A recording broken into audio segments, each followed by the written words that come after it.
लहै यो चाहिँ हाम्रो बेसीको नयाँबारी कमले र यामबहादुरको घर यतापट्टिको नयाँबारी हो यो हाम्रो।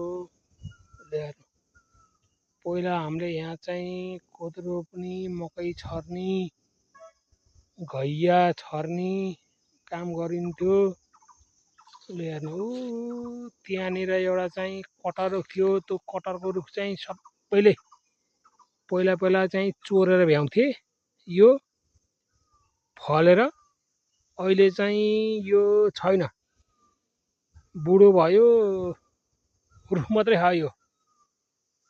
के भने यता मासतिर चाहिँ यो उता गइरा घरे यता कता कता के भन्छन् त्यति छ। यो चाहिँ बाटो रामचन्द्रको घरतिर जाने बाटो। हेर्नुहोस् गाइस, हेर्नु यस्तो छ हाम्रो नयाँबारी।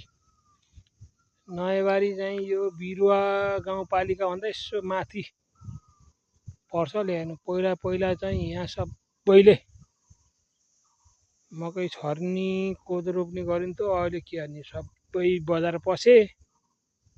अहिले कोही पनि छैनन्। हेर यो बारीको बिजोक